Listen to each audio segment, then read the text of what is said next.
Hello friends, welcome to my channel. ಇವತ್ತು ನಾವು ಸಿಂಪಲ್ಲಾಗಿರುವಂಥ ಬೆಂಡಿ ಫ್ರೈ ಹೇಗೆ ಮಾಡೋದು ಅಂತ ನೋಡೋಣ. ತುಂಬ ಟೇಸ್ಟಿಯಾಗಿರುತ್ತೆ.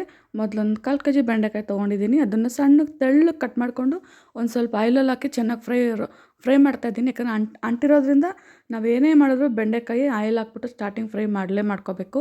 ಫ್ರೈ ಮಾಡಿಕೊಂಡು ನೆಕ್ಸ್ಟು ಆಯಿಲ್ ಹಾಕ್ಬಿಟ್ಟು ಒಗ್ಗರಣೆಗೆ ಒಂದು ಆನಿಯನ್ನು, ಒಂದು ಟೊಮೊಟೊ ಕಟ್ ಮಾಡ್ಕೊಂಡು ಹಾಕಿದ್ದೀನಿ. ಅದು ಚೆನ್ನಾಗಿ ಫ್ರೈ ಆದಮೇಲೆ ಫ್ರೈ ಮಾಡಿರೋಂಥ ಬೆಂಡೆಕಾಯಿ ಹಾಕ್ತಾಯಿದ್ದೀನಿ.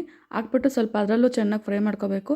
ತೆಳ್ಳಗೆ ಕಟ್ ಮಾಡೋದ್ರಿಂದ ನೀರು ಆ್ಯಡ್ ಮಾಡೋಷ್ಟಿಲ್ಲ, ಆಯಿಲೆಲ್ಲ ಬೆಂದೋಗುತ್ತೆ. ಮತ್ತು ಒಂದು ಸ್ಪೂನ್ ಚಿಲ್ಲಿ ಪೌಡ್ರು, ಒಂದು ಸ್ವಲ್ಪ ಧನಿಯಾ ಪೌಡ್ರು, ಒಂದು ಸ್ವಲ್ಪ garam masala powder, 1 spoon curd ಹಾಕೋದ್ರಿಂದ ಅಂಟು ಕಮ್ಮಿ ಆಗುತ್ತೆ. ಅದರಿಂದ ಕರಡು ಹಾಕ್ತಾಯಿದ್ದೀವಿ. 1 ಸ್ಪೂನ್ ಸಾಕು. ಹಾಕ್ಬಿಟ್ಟು ಚೆನ್ನಾಗಿ ಮಿಕ್ಸ್ ಮಾಡಿಬಿಟ್ಟು ಪ್ಲೇಟ್ ಕ್ಲೋಸ್ ಮಾಡಿಬಿಟ್ಟು ಕಮ್ಮಿ ಫ್ಲೇಮಲ್ಲೇ ಒಂದು 5 ಮಿನಿಟ್ಸು ಇಟ್ಬಿಡಿ. ತುಂಬ ಟೇಸ್ಟಿಯಾಗಿರೋಂಥ ಬೆಂಡಿ ಫ್ರೈ ರೆಡಿ ಆಗುತ್ತೆ. ಚಪಾತಿಗೂ ಇಲ್ಲ ಸೈಡ್ಗೂ ರೈಸ್ಗೂ ತುಂಬ ಚೆನ್ನಾಗಿರುತ್ತೆ. ಒಮ್ಮೆ ಟ್ರೈ ಮಾಡಿ friends. Thank you for watching.